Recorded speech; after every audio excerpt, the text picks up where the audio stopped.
Friday, the Daily Mail reported that Colin Kaepernick donated $25,000 to a Chicago area group called Assata's Daughters.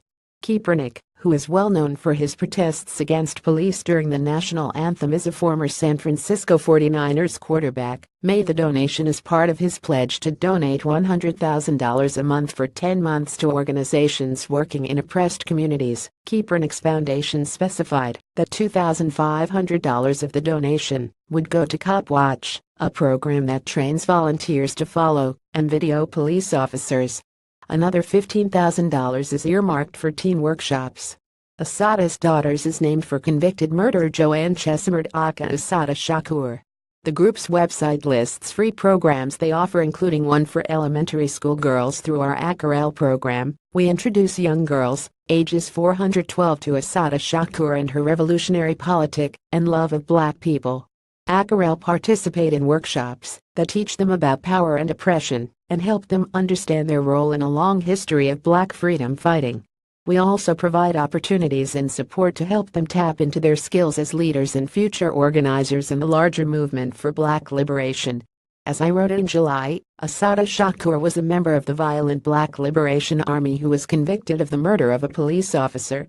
Here's a description of her crime from the FBI's list of most wanted terrorists. She is the first woman to make the list on May 2, 1973. Chesimard, who was part of a revolutionary extremist organization known as the Black Liberation Army, and two accomplices were stopped for a motor vehicle violation on the New Jersey Turnpike by two troopers with the New Jersey State Police.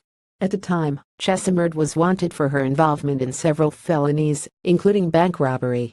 Chesimard and her accomplices opened fire on the troopers. One trooper was wounded, and the other was shot and killed execution style at point-blank range. Chesimard fled the scene, but was subsequently apprehended. One of her accomplices was killed in the shootout, and the other was also apprehended and remains in jail. In 1977, Chesimard was found guilty of first-degree murder, assault and battery of a police officer, assault with a dangerous weapon, assault with intent to kill, illegal possession of a weapon, and armed robbery. She was sentenced to life in prison. On November 2, 1979, Chesimard escaped from prison and lived underground before being located in Cuba in 1984. She is thought to currently still be living in Cuba. Some have argued that Chesimard was wrongly convicted, but even if that were true, there's no denying that she was part of an organization, the Black Liberation Army, whose goal was a violent revolution, the murder of police officers, and bank robbery to fund the revolution. From the International Center for the Study of Radicalization and Political Violence, the group made its violent debut in June 1971 with a machine gun attack on two New York policemen guarding the Manhattan District Attorney's apartment. 2 days later, two police officers were shot to death while on patrol in Harlem.